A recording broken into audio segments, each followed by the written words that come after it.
Merhaba arkadaşlar, örgü kanalıma hoş geldiniz. Çok güzel ve şık bir bandana yaptım. Bakın bu şekilde. Model çok güzel ve şık oldu arkadaşlar.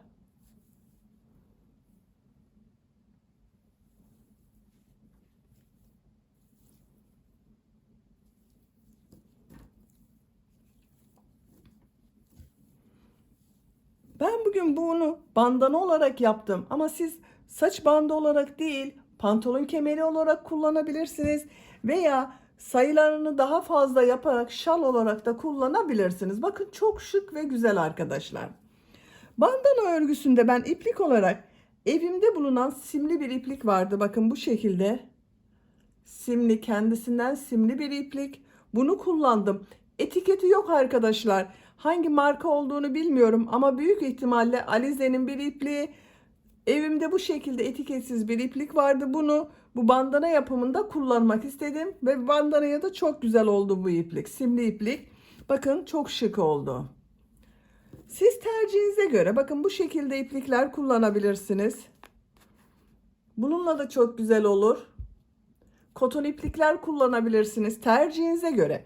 Bu bandana örgüsünde her marka iplik ve renkleri kullanarak yapabilirsiniz. Her renk iplik ile çok güzel oluyor bakın. Tığ olarak 5 numara 3 milimetre tığ kullandım. Benim elim çok sıkı değil. İplikle de uyumlu oldu arkadaşlar. Bakın dökümlü bir saç bandanası oldu. Ben ütü yapmadım. Siz tercihinize göre ütülerseniz çok daha şık olacaktır. Ben daha sonra ütülemeyi düşünüyorum. Bakın çok güzel. Buradan başlıyoruz. Yapacak olduğunuz büyüklüğe göre istediğiniz kadar arttırma yapabilirsiniz. Siz daha küçük çocuklar için yapmak istiyorsanız bu model sırasını bir veya iki sıra eksik yapabilirsiniz. Bakın burada bitirebilirsiniz veya burada bitirebilirsiniz. Daha büyük yaparak şal olarak kullanmak istiyorsanız istediğiniz ölçüye kadar arttırma yaparak devam edebilirsiniz. Ben bugün bir yetişkin kızımız için yaptım bu bandanayı. Bakın çok güzel oldu. Bağlamalı olduğu için daha küçük kız çocuklarına da çok güzel olur. İpliği tığı hazırlayalım. Hep birlikte bu güzel saç bandı örgüsüne başlayalım. Örgü kanalıma abone değilseniz abone olmayı unutmayın lütfen. Hepinize kolay gelsin. İyi çalışmalar.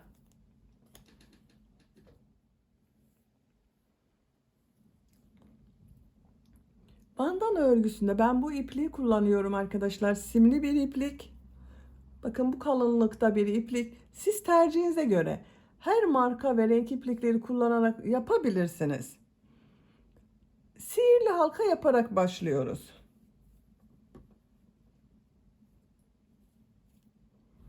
Sihirli halkayı bilmeyen arkadaşlar için gösteriyorum. Bakın şu şekilde ipliği parmağıma bir defa doladım. Parmağımın üzerinde bulunan ilmeğe tığ takıyorum. İpliği çekiyorum. Parmağımdan çıkardım. Zincir yaptım, sağlamlaştırdım. 4 zincir yapıyorum. Bu ilmek içine 3 trabzan yapıyorum.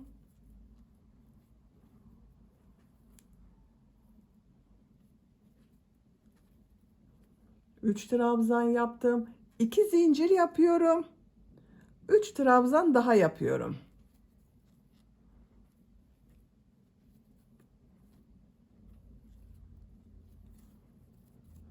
Bir zincir yapıyorum. Bir trabzan yapıyorum. Bakın. Başlangıç olarak arkadaşlar bakın 4 zincir yaptım. 3 trabzan, 2 zincir, 3 trabzan yaptım. Bir zincir yaptım, bir trabzan yaptım. İlk sırayı bu şekilde oluşturduk. İplik ucunu çekiyorum. Bakın sihirli halkayı kapadım. İpliği şu şekilde bakın sağlamlaştırmak için üste alıyorum. 4 zincir yapıyorum. Örgüyü çeviriyorum. Burada yaptığım bir zincir üzerine 3 trabzan yapıyorum.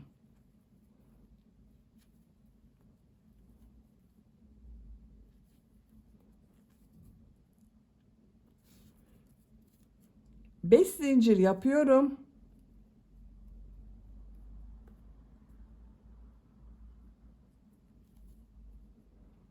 Tığ üzerine Bakın bir defa iplik alıyorum. Bu ortada yaptığım 2 zincir üzerine üçlü trabzan yapıyorum. 1 2 3. 3 defa da çıkardığım trabzanı yaptım. 5 zincir yapıyorum. Bu ilk yaptığımız 4 zincir var. Bunun üzerine 3 trabzan yapıyorum.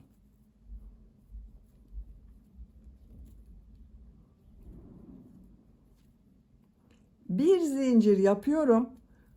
Bu yaptığım bakın 4 zincir vardı. 1 2 üçüncü zincir üzerine bir trabzan yapıyorum.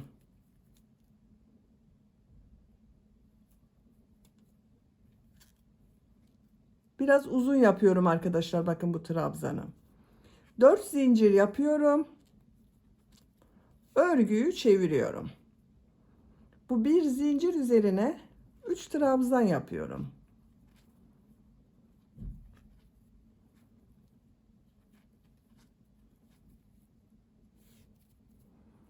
Beş zincir yapıyorum. Bakın burada bir üçlü trabzan yaptım. Bundan önce bakın şu boşluğa bir sık iğne yapıyorum. Bu trabzan üzerine bir sık iğne yapıyorum. Bu boşluğa bir sık iğne yapıyorum. 3 sık iğne oldu bakın. Tekrar 5 zincir yapıyorum.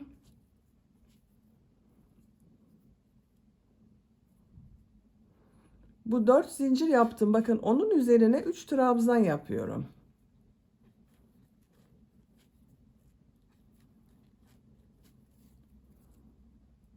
Bir zincir yapıyorum. 1 2 üçüncü zincir üzerine uzun trabzan yapıyorum. 4 zincir yapıyorum. Örgüyü çeviriyorum. Buraya 3 trabzan yapıyorum.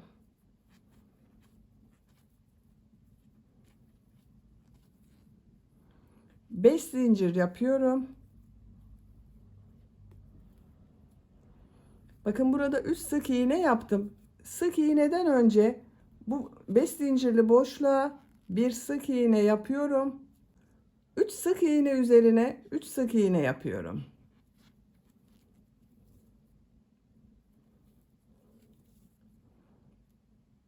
Zincir üzerine bir sık iğne yaptım. 5 sık iğne oldu bakın. Bu modelden yapıyoruz arkadaşlar. Bakın. Bu modelin aynısı olacak. Bu ilk model kurulumunu yapıyoruz şu anda.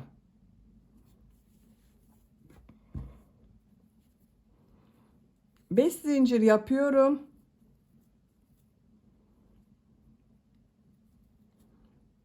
Bu 4 zincirli boşluğa 3 trabzan yapıyorum.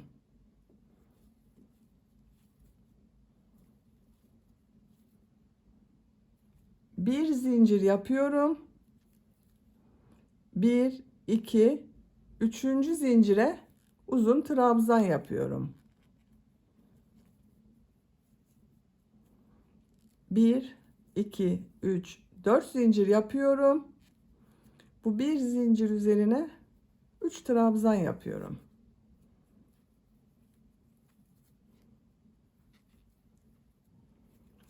Bu sırada ikinci model kurulumunu yapacağız arkadaşlar. Bakın bu sırada şu modelin kurulumunu yapacağız. Bu modeli yarısına kadar yaptım. Buradan itibaren bu modeli eksiltiyoruz. Bu modeli bakın kuruyoruz. Bir zincir yapıyorum. Bakın bu 3 trabzanı atlıyorum. Bu 5 zincir yaptım. Buraya 3 trabzan yapıyorum.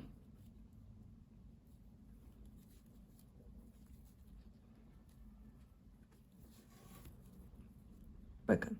İkinci modeli buradan başlayacağız. 5 zincir yapıyorum.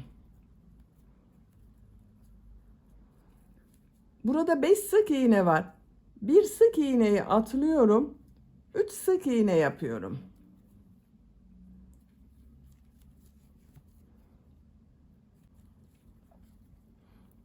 Bakın 3 sık iğne yaptım.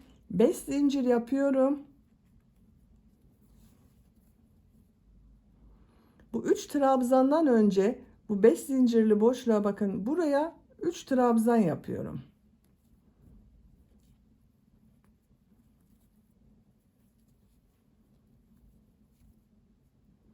Bir zincir yapıyorum. 3 trabzan yapıyorum.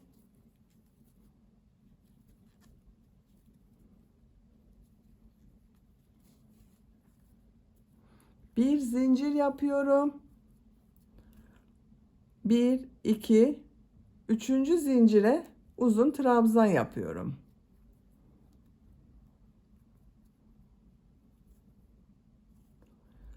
Dört zincir,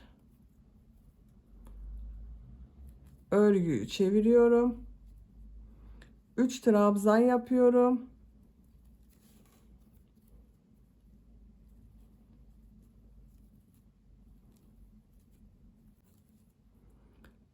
Üç trabzan yaptım. 5 zincir yapıyorum. Bakın bu sırayı yapıyoruz arkadaşlar. Bu üçlü trabzanı yapacağız. Bu bir zincir yaptım. Bakın 2 3 trabzan arasına bir zincir yaptım. Bunun üzerine üçlü trabzan yapıyorum. 3 defa da çıkardığım trabzan. 5 zincir yapıyorum.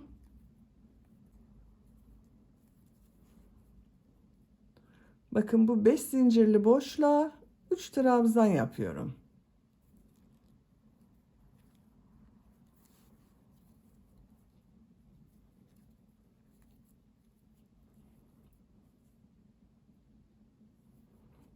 Beş zincir. Bakın burada 3 sık iğne var. Bir sık iğne atlıyorum. Ortada bulunan sık iğneye bir sık iğne yapıyorum. 5 zincir.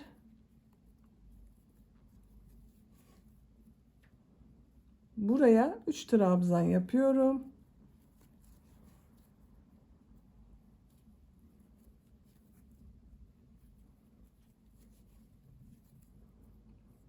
Beş zincir yapıyorum.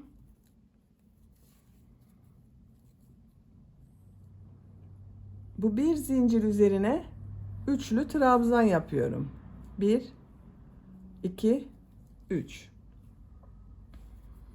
5 zincir yapıyorum.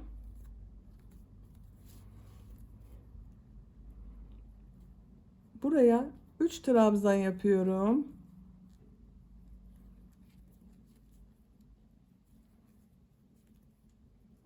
Bir zincir.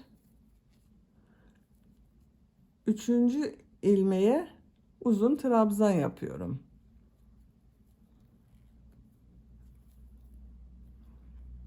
Dört zincir,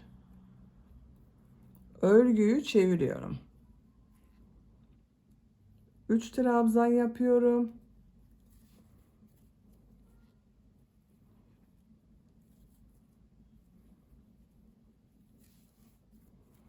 Beş zincir.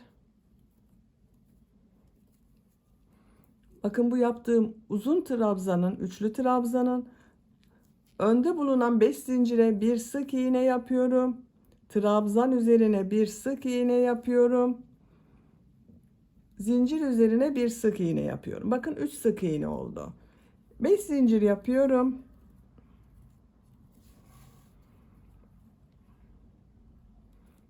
Bakın bu 3 trabzanı atlıyorum. Buraya zincir üzerine 3 trabzan yapıyorum.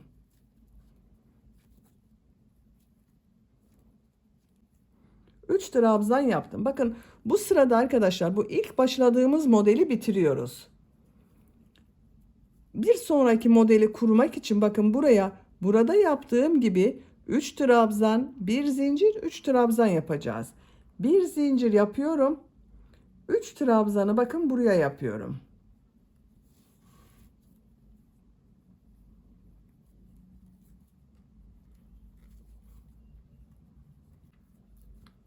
Üç trabzan yaptım, bir zincir yaptım, 3 trabzan yaptım.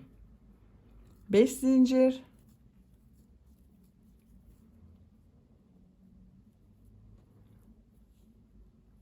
Bu üçlü trabzandan önce bir sık iğne yapıyorum. Buraya bir sık iğne yapıyorum. 5 zincir, 3 trabzan.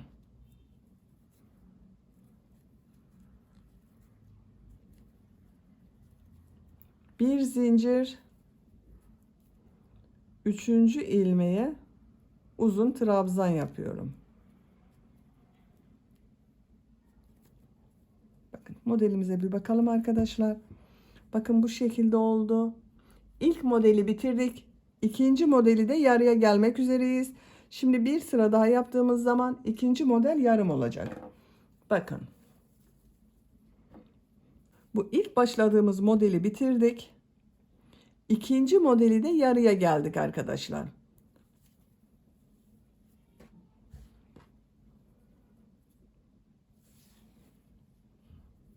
Dört zincir yapıyorum. Örgüyü çeviriyorum. 3 trabzan yapıyorum.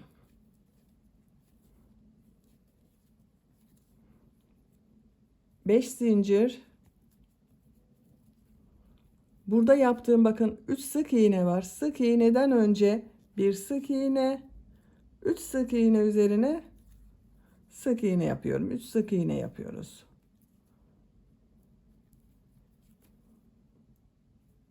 Zincir boşluğuna bir sık iğne yapıyorum. 5 sık iğne oldu. 5 zincir. Bakın burada 3 trabzan, bir zincir, 3 trabzan yaptım. Bu bir zincir boşluğuna 3 trabzan yapıyorum.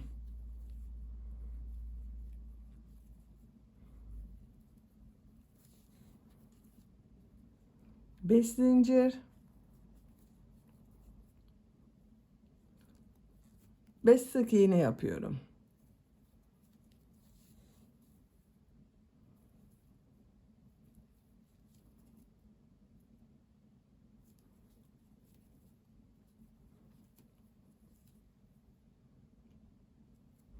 Beş zincir.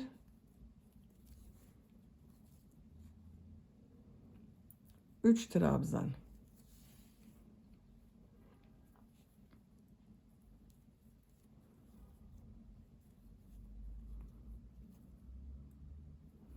Bir zincir. Bir uzun trabzan yapıyorum. 4 zincir. Örgüyü çeviriyorum. Buraya 3 trabzan yapıyorum. Bir sonraki model için arkadaşlar bakın. Bir zincir yapıyorum. Şurayı yapıyoruz tekrar. Üçüncü model yerleştirmeye başlıyoruz. Bu 3 ilmeği atlıyorum. Bu 5 zincirli boşluğa 3 trabzan yapıyorum. Bakın ortaya yapmadım. Görüntüsü bu şekilde. 5 zincir.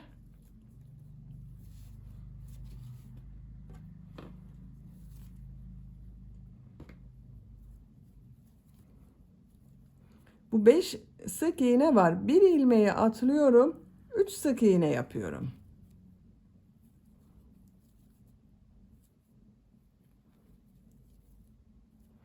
Beş zincir. Buraya 3 trabzan.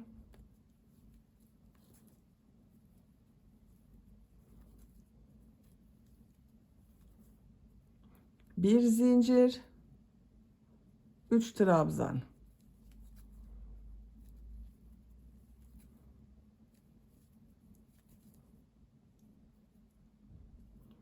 Beş zincir.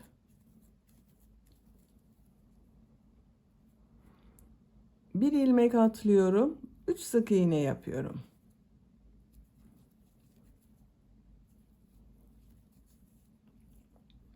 Beş zincir. Buraya 3 trabzan yapıyorum.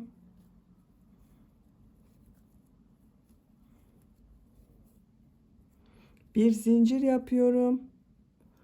3 trabzan yapıyorum.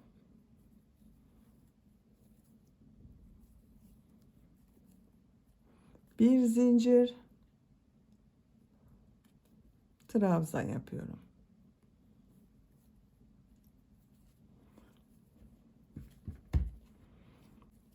Bakın, bu ilk modeli tam bitirdik. İkinci modeli yarıya geldim.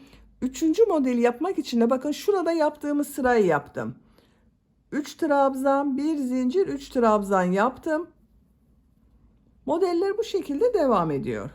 Sıra sonunda 4 zincir yapıyoruz. Örgüyü çeviriyorum.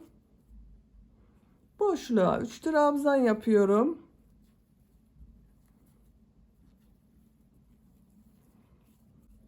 Şimdi bakın bu sırada model başladığımız buraya şu üçlü trabzanı yapacağız arkadaşlar. Uzun 3 defa da çıkardığımız trabzan, onu yapıyoruz. 5 zincir yapıyorum. Şu bir zincirli boşluğa üçlü trabzan yapıyorum. 5 zincir. Şöyle baktığınız zaman belli oluyor zaten arkadaşlar. Bakın 5 zinciri yaptım. Buraya 3 trabzan yapıyorum.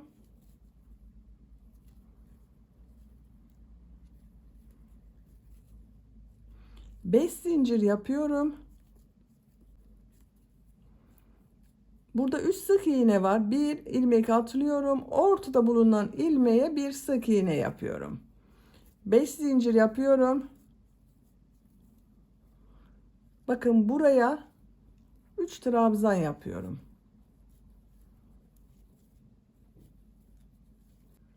5 zincir. Bakın burada yaptığımız gibi bu üçlü trabzanı yapacağız arkadaşlar buraya da. Bu iki üçlü trabzan var. Bakın 1, 2, ortada bir zincir. Bunun üzerine üçlü trabzan yapıyorum. 5 zincir. Bakın baktığınız zaman belli oluyor dediğim şu arkadaşlar. Bu şimdi üçlü trabzan yapacağız. 3 trabzan yapacağız. Bakın şuraya yapıyoruz. Bu modeli eksiltmeye başladığımız için bakın iç tarafına üçlü trabzan yapıyorum. Üçlü trabzan dediğim 3 trabzan arkadaşlar. Bakın 3 trabzan yaptım.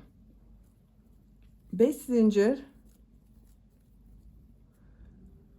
Ortada bulunan ilmeğe sık iğne.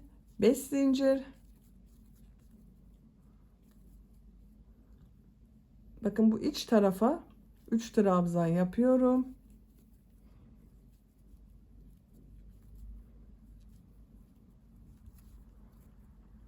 5 zincir.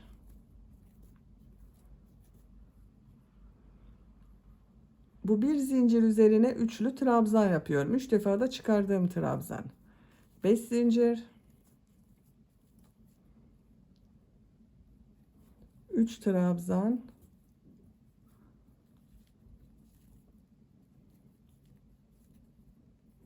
Bir zincir.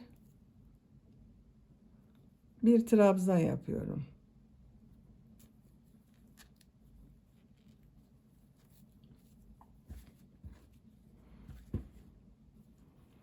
Bakın bu sırada 3. model sırasını yerleştirmeye başladık. Bakın ilk sırada bir model oluştu bu şekilde.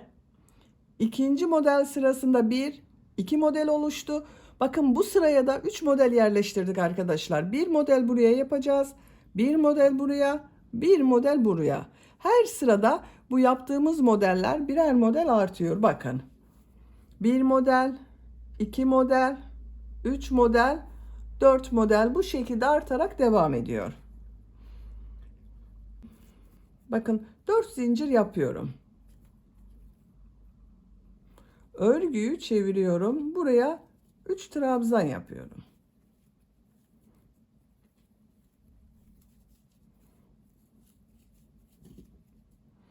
Beş zincir yapıyorum. Bakın nasıl, ne yapacağıma bakmak istediğim zaman arkadaşlar bakın ne yapabilirim? Şurada model kurulumunda bakın üçlü trabzan yaptık ortaya. Bir sonraki sırada üst sık iğne yapacağız. Orayı yapıyoruz bakın. Buraya 3 trabzan yaptım. 5 zincir yaptım. Bu üçlü trabzan yaptığım trabzandan önce bir sık iğne yapıyorum. Trabzan üzerine bir sık iğne yapıyorum.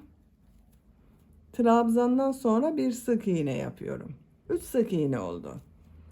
Tekrar 5 zincir yapıyorum. Şimdi ne yapacağıma bakıyorum. Bakın. Bu trabzanı atlıyorum. Arttırma yaptığımız için trabzanları, bu 3 trabzanları dış tarafa yapıyoruz. Bakın. Şimdi şuraya yapıyoruz. Bu modelde iç tarafa geliyor. Bu yeni başladığımız modelde dış tarafta görünüyor. 3 trabzan yaptım. Bir zincir yapıyorum. Bakın buraya da 3 trabzan yapıyorum.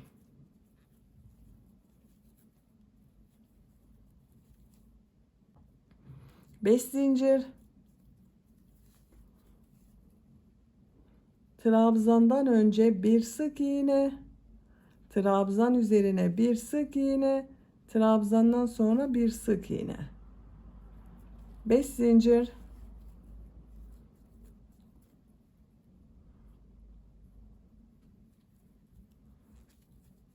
3 trabzan.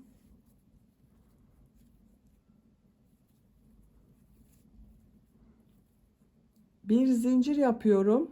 3 trabzan yapıyorum.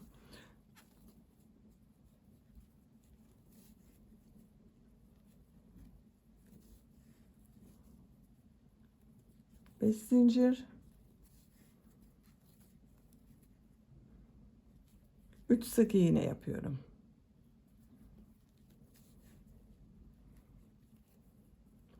Beş zincir.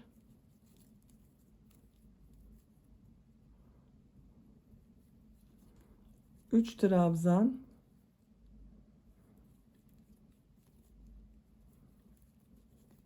Bir zincir. Bir trabzan yapıyorum.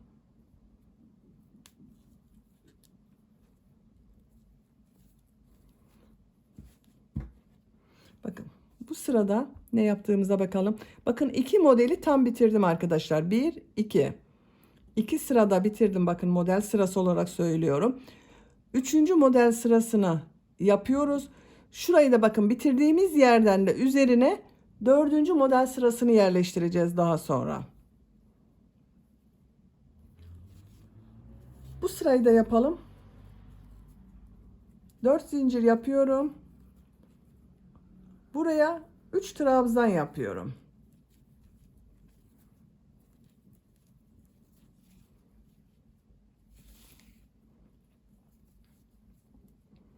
Beş zincir yapıyorum. Bakın burada 3 sık iğne yaptım. Sık iğneden önce bir sık iğne yapıyorum. 3 ilmeğe sık iğne yapıyorum.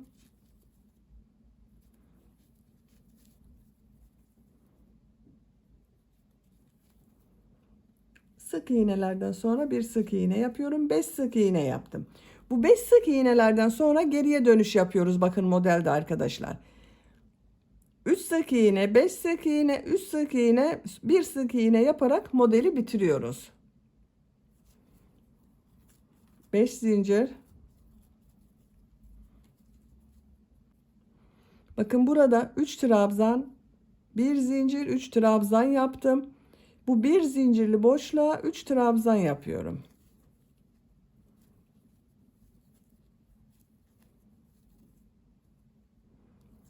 Beş zincir yapıyorum.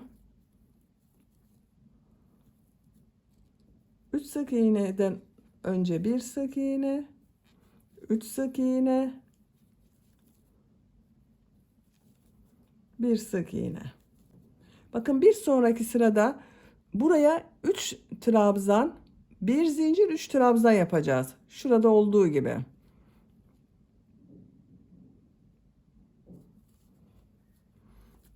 Beş zincir.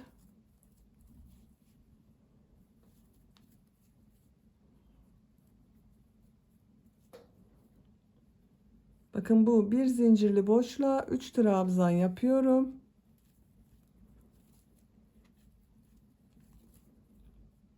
Beş zincir yapıyorum. 5 sık iğne yapıyorum.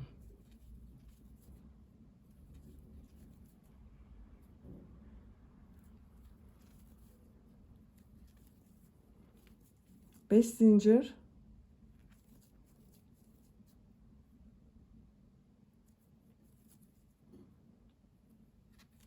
3 trabzan,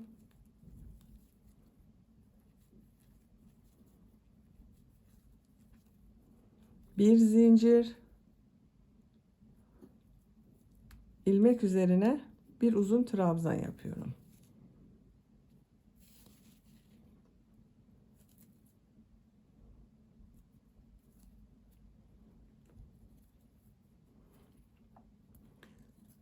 Dört zincir yapıyorum. Örgüyü çeviriyorum. 3 trabzan yapıyorum. Bakın burada ne yapacağımızı size tekrar gösteriyorum arkadaşlar. Bakın 3 trabzan yaptım.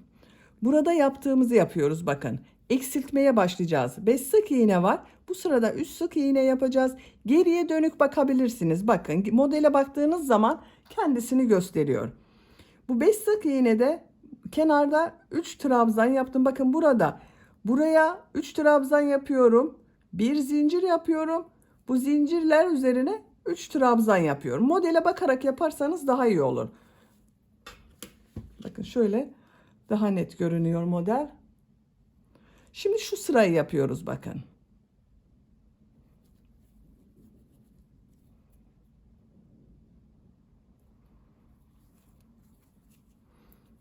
Üç trabzanı yaptım. Bir zincir yapıyorum.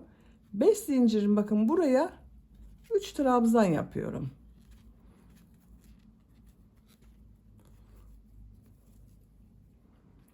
Beş zincir, 3 sık iğne yapıyorum. Bir ilmek atlıyorum. 3 sık iğne yapıyorum.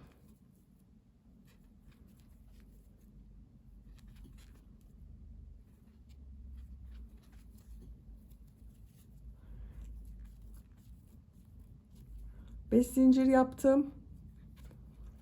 3 trabzan yapıyorum.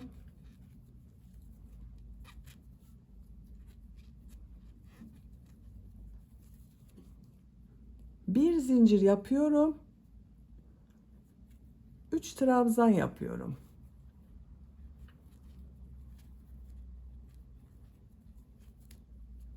Bakın.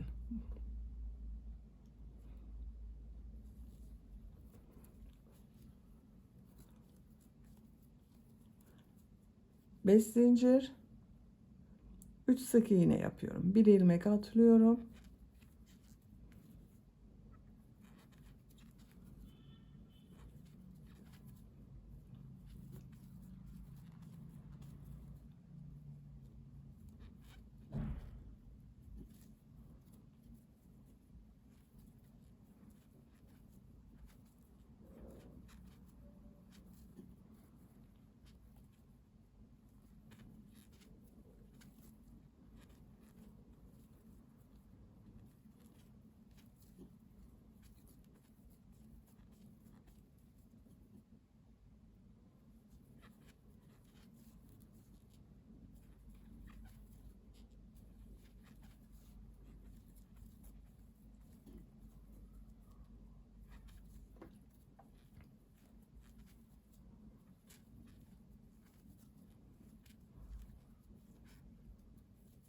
Bakın sıra sonunda 3 trabzan yaptım. Bir zincir yapıyorum.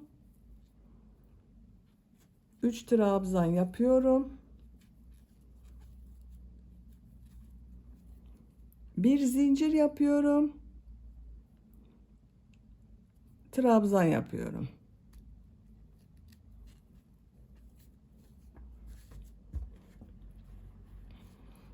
Bakın bu sırada üçüncü yaptığımız model sırasını bitiriyoruz. Dördüncü yapacağımız model sırasını yerleştireceğiz. Bakın 1, 2, 3, 4 model olacak arkadaşlar burada da. Bu modeli de yerleştirelim. Sonra siz devam edersiniz. Bakın 4 zincir yapıyorum. Örgüyü çeviriyorum. 3 trabzan yapıyorum.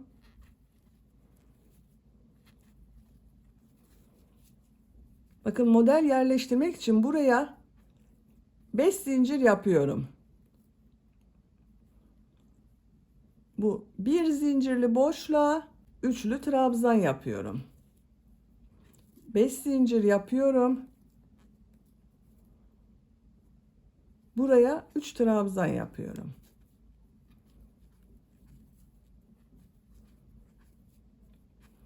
5 zincir, bir ilmek atlıyorum, bir sık iğne yapıyorum, 5 zincir,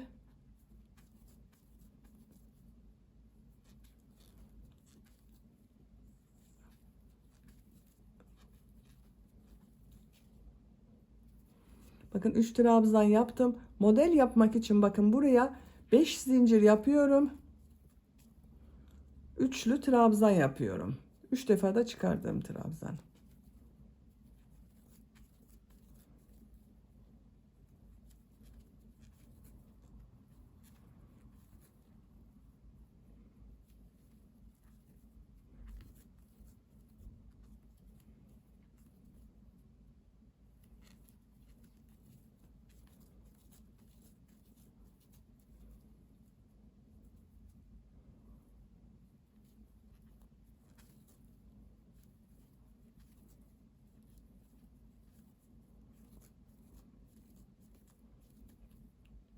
Bu bir zincir üzerine üçlü trabzan yapıyorum.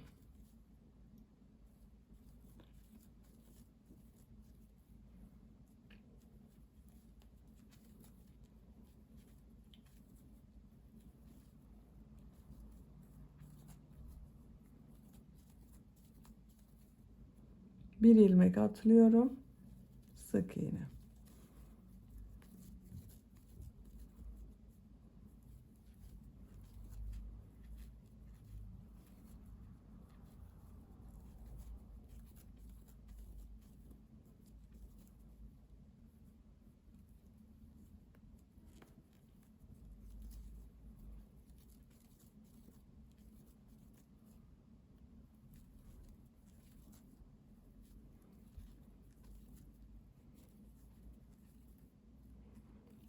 Bir zincir,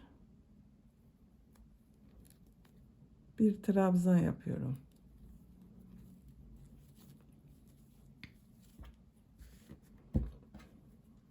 Bakın arkadaşlar, dördüncü modeli de yerleştirdik. Üçlü trabzanlar yaptık.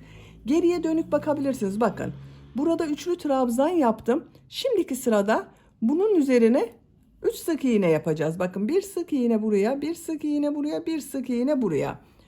Modeli bakarak yapabilirsiniz veya videoyu geriye alarak takıldığınız yerde bakabilirsiniz. Bu şekilde örgü devam edecek. Tercihinize göre istediğiniz kadar model sırası yapabilirsiniz. Ben bu bandanada bakın kaç model yaptığımı sayıyorum. 1, 2, 3, 4, 5, 6, 7. modeli yarıya kadar yaptım. Burada da bakın 1, 2, 3, 4. modele başladım. Neredeyse yarıya gelmişiz arkadaşlar. Bu şekilde bandana örgüsüne devam edelim. İstediğiniz ölçüye kadar tamamlayalım. Bandana örgüsünü yapacağım ölçüye göre tamamladım. Kaç model bitirdiğimi sayıyorum. Bakın 1, 2, 3, 4, 5, 6 modeli tam bitirdim. 7. modelde bu 5 sık iğne yaptığım sırada bitirdim arkadaşlar. Sıra olarak sayıyorum. Bakın bu kenarda yaptığım modelleri sayıyorum. 2, 4, 6, 8, 10, 12, 14, 16, 18, 20, 22, 24, 26, 28 sıra oldu. Siz biraz büyük yapmak istiyorsanız bu model sırasını bitirip bir sonraki modelde bu 5 sık iğne de bitirebilirsiniz. Küçük yapmak istiyorsanız da bir model önce bitirebilirsiniz arkadaşlar. Bakın burada bitirebilirsiniz. Şimdi ilk önce ip kordon yapacağız. En son bakın buraya bir trabzan yaptım. İp kordon yapmak için zincirler yapıyorum.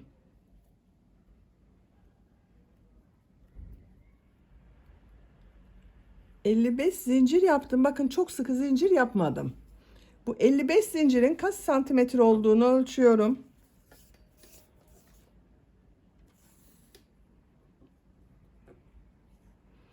22 santimetre zincir uzunluğu var arkadaşlar. Sizin elinizin sıklığına, iplik kalınlığınıza göre 22 santimetre için daha fazla veya daha az zincir yapmanız gerekebilir. Şimdi bu zincirler üzerine ilmek kaydırma yapacağız. Bir ilmek atlıyorum. Bu ilmeğe tığ takıyorum. İlmek kaydırma yapıyorum. Zincirler üzerine ilmek kaydırma yapıyorum.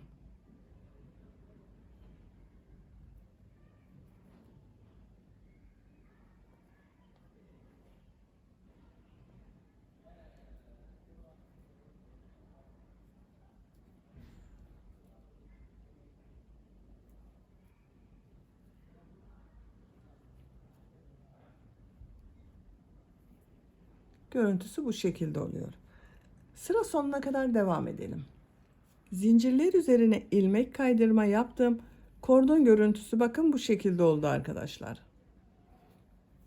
Şimdi bu ön bölüme gelecek olan yere pıtırcık modeller yapıyorum. Bakın en son ilmeğe zincire ilmek kaydırma yaptım. Bu bir zincir boşluğuna bir sık iğne, iki zincir, bir sık iğne yapıyorum. Bir ilmek atlıyorum. Bir sık iğne, iki zincir, bir sık iğne yapıyorum. Bir ilmek atlıyorum. Bakın bu 5 zincir yaptığım boşluğa bir sık iğne, iki zincir, bir sık iğne yapıyorum. Aynı yere yine aynı şekilde bir sık iğne, iki zincir, bir sık iğne yapıyorum. Bir ilmek atlıyorum. Bir sık iğne, iki zincir, bir sık iğne yapıyorum. Bakın bu zincir yaptığım boşluğa iki pıtırcık model yaptım. Sıra sonuna kadar devam edelim. Sıra sonuna kadar yaptım. Bakın görüntüsü bu şekilde oldu.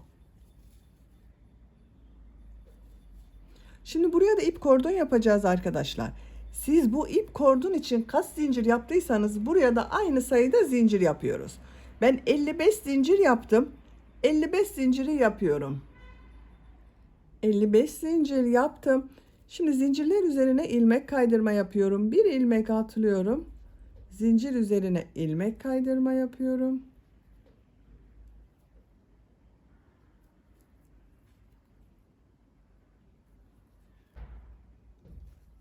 Sıra sonuna kadar devam edelim. Sıra sonuna kadar ilmek kaydırma yaptım. İp kordonları bitirdim arkadaşlar. Bakın iki ip kordonu tamamladık. Ön bölümde pıtırcık yaptık. Şimdi bu iki çevresinde modeller yapacağız. En son zincire bakın ilmek kaydırma yaptım. Şu boşluğa bir sık iğne yapıyorum. Şu şekilde bakın. İlmeği tığ üzerinde uzatıyorum. Bakın uzun bir ilmek yaptım. Şurada da bakın 3 ilmek var arkadaşlar. 1, 2, 3. Şu tek görünen ilmeğe tığ takıyorum. Çıkardım. İlmek alıyorum. İçinden çekiyorum. Bakın bu şekilde bir geniş ilmek yaptık. Tekrar tığ bakın tığ üzerindeki ilmeği uzatıyorum. İplik alıyorum. Şu iki ilmeği birlikte alarak uzatıyorum yine. 1 2 3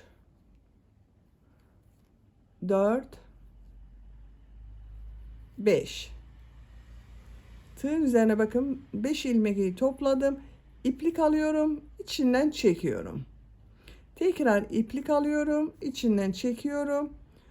Bu yaptığım modeli bu ilmeğe bakın tığ takıyorum. Sık iğne yapıyorum. Tekrar uzatıyorum bakın. İplik aldım. Şu tek ilmeğe tığ takıyorum. İlmeği içinden çekiyorum. Bu yaptığım boşluğu bakın arkadaşlar. Şu bir ilmeği bakın birleştirme yaptığım yer var. Buraya atlıyorum. Şu ikinci model birleşim yerine sık iğne yapıyorum. Bakın görüntüsü bu şekilde oldu. Tekrar aynı modelden yapıyoruz. Bakın tığ uzatıyorum.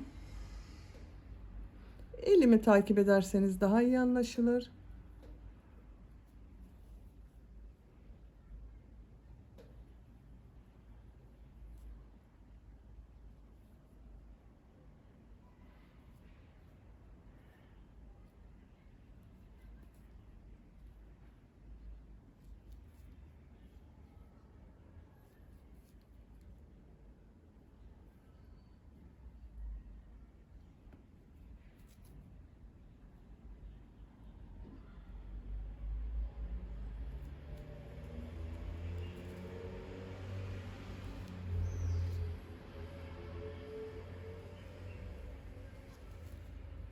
Bakın yaptığım bu modeli, şu birleştirme yaptığım sıralar var. Şu sırayı atlıyorum. İkinci sırada sık iğne yapıyorum. Görüntüsü bu şekilde oluyor. Bir model daha yapalım.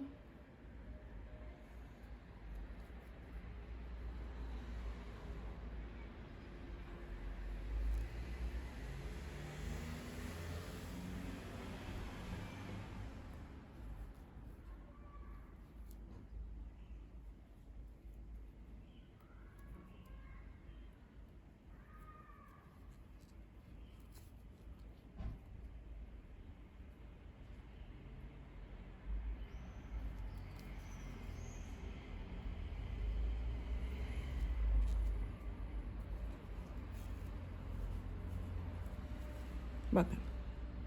Bu şekilde model yapıyoruz. Bu köşeye kadar devam edelim. Köşeye kadar modelleri yaptım. Köşede bakın bu modeli tamamladım arkadaşlar. Bu başlangıç yaptığımız sihirli halka vardı. Bakın burada bir ilmek var. Buna yaptığım modeli sık iğne yaparak birleştiriyorum. Tekrar model yapıyorum.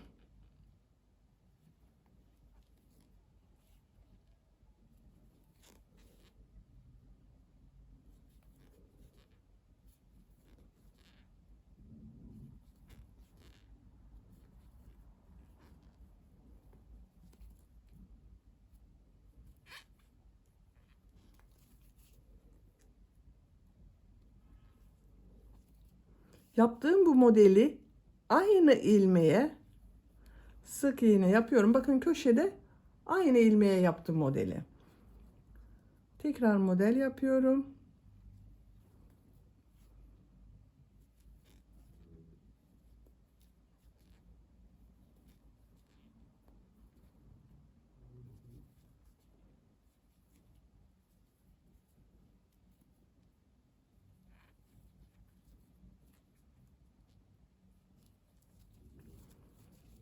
Bakın bu kenarda da şu ilmeği atlıyorum. Şu birleştirme yaptığım ilmeğe sık iğne yapıyorum. Bakın bu kenarda da devam ediyoruz. Köşe görüntüsü bu şekilde oldu. Sıra sonuna kadar modelleri devam edelim. Sıra sonuna kadar tamamladım. Bu son yaptığım modeli bakın arkadaşlar. Şu ip kordon yaptığım ilmeğe ilmek kaydırma yaparak birleştiriyorum. İpliği kesiyorum.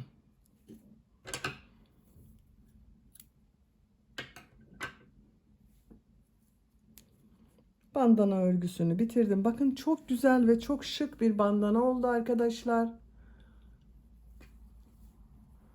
Çok hafif ve güzel oldu. Bakın bir yumak iplikten çok az kullandım. Daha bu iplikten 2-3 bandana yapabiliriz.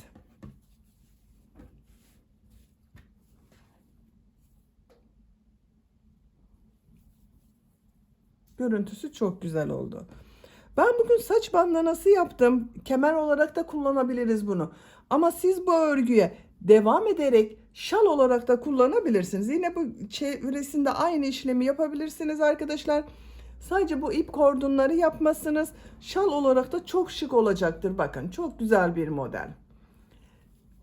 Bitmiş olarak ölçülerini söylüyorum. Buradan genişliğini ölçüyorum. 44 santimetre.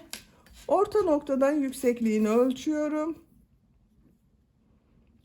24 santimetre. Ütü yaptığımız zaman daha güzel olacaktır. Bakın biraz kabarık görünüyor. Buna çok hafif bir şekilde araya bez koyarak ütü yaparsanız daha düzgün olacaktır arkadaşlar. Beni dinlediğiniz ve izlediğiniz için hepinize çok teşekkür ederim. Örgü kanalıma abone değilseniz abone olursanız çok sevinirim arkadaşlar. Örgü kanalıma abone olmak ücretsiz. Sizlerle yeni örgülerde görüşmek dileğiyle. Hoşça kalın, sevgiyle kalın.